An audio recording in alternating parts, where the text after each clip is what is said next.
All right, we are here with Hartland head football coach Thomas Stevenson in our weekly conversation, previewing, of course, this week against Novi.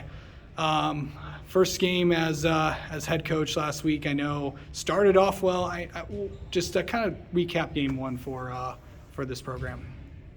Game one was interesting. I mean, we had the emotions of stepping on the field for the first time. We had a huge play to start the game, and it got everybody really excited. And I mean, it was cool. It was one of those things that we kind of talked about it and made it happen, and they did it. And Easton made a great play, and the guys in front of them blocked well. So we started off really high, and then after that, it kind of just we had some missed assignments defensively.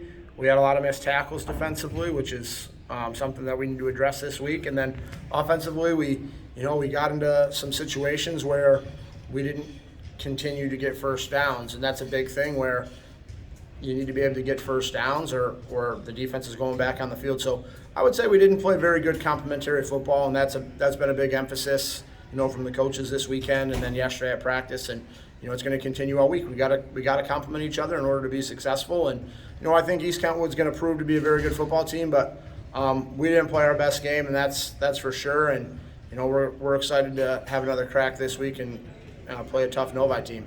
Yeah, of course.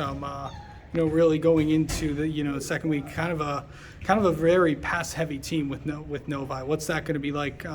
Trying to stop Caleb Walker and Bowden. Yeah, Caleb's he's phenomenal. He was great last year against us, and the first game against Stevenson, we went down there and watched him last Friday night, and he's a phenomenal quarterback, and they got receivers that can go catch it. So it's going to be a challenge for the back end of our defense and the front end of our defense. If we can get pressure on them, it helps. Stevenson sacked him a bunch of times last week, and that's something we showed our defensive line, that we're going to need to get pressure on this guy so we can help out the guys in the back end. But the bottom line is we need to play our football game. We got to play our defensive game plan, and get our offense the ball back, and hopefully they get things going this week, like I think they will. And we're going to have a football game. It's going to be a fun one. It's always a tough game with Novi, but it should be fun. Yeah, and also Novi defensively for Novi. What do you see about them? We were just watching it in the film room a little bit, and I was talking with Coach Webush and a couple of the other offensive players, and I think they're pretty tough defensively. I think their back end is pretty solid. I think they're aggressive up front. I like their linebackers, so they're going to pose challenges. I think it's going to be a different game plan for us offensively a little bit, but I think Novi's going to be a well-coached football team anytime we play them, and that doesn't change this year. All right. Thomas, thank you so much for taking the time to talk, and best of luck this week against Novi. Thanks, Casey. We'll talk to you next week.